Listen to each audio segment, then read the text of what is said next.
ఉత్తరప్రదేశ్లో ప్రసిద్ధమైనటువంటి యాత్ర కన్వర యాత్ర.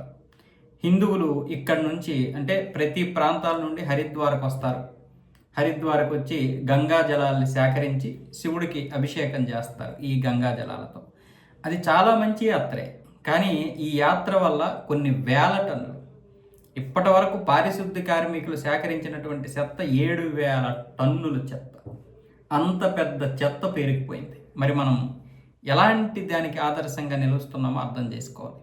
ఇకనైనా మనలో మార్పు రాకపోతే అట్లా. కేవలం కన్వర యాత్ర మాత్రమే కాదు, మనం రేపు రాబోయేటటువంటి వినాయక చవితి కావచ్చు, లేకపోతే దసరా ఉత్సవాల్లో కావచ్చు, లేకపోతే ఇంకొక దాంట్లో కావచ్చు, ఏదైనా సరే ఆ చెత్త అనేదాన్ని రోడ్ల మీద విపరీతంగా పడేయడం, అలాగే మన మండపాల చుట్టూ చెత్త పేరుకుపోయేలా చేయడం, అలాగే అన్నదాన కార్యక్రమం అని చెప్పేసి మనం ఇష్టం వచ్చినట్లుగా ఆ అన్నం అక్కడే పడేయడము, ఆ చెత్త పేపర్లు అక్కడే పడేయడము, ఆ అన్నము తినేటటువంటి ప్లేట్లు కూడా అక్కడే పడేయడము. కొన్నింటిని వాళ్ళు తీసుకువెళ్తారు, కొన్నింటిని తీసుకువెళ్ళరు.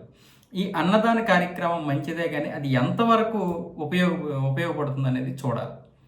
అంటే నిజంగా ఒకప్పుడు అన్నదానం అంటే ఎందుకు చేసేవాళ్ళు అంటే ఆ రోజు చాలామందికి అన్నం ఉండేది కాదు.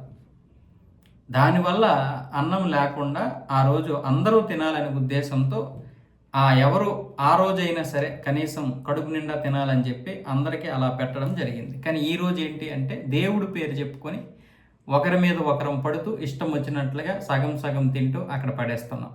కొంతమంది దీనికి చెబుతున్నటువంటి అర్థం ఏంటంటే అందరం అలా కలిసి తినడం వల్ల మనలో ఒక యూనిటీ ఉంటుందని. కానీ నిజంగా అక్కడ అంత యూనిటీ ఉందా?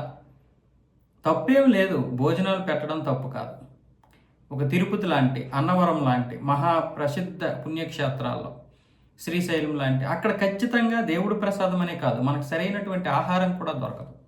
అప్పుడు అది ప్రసాదం. ఎక్కడైనా సరే మనకి ఆహారం ప్రసాదమే. కానీ అది దుర్వినియోగం అవుతున్నప్పుడు, దుర్వినియోగం చేస్తున్నప్పుడు అది ఆహారం కాదు. ఇక చెత్త విషయంలో మనం చాలా జాగ్రత్త వహించాలి. ఇకనైనా సరే మనలో మార్పు రావాలి.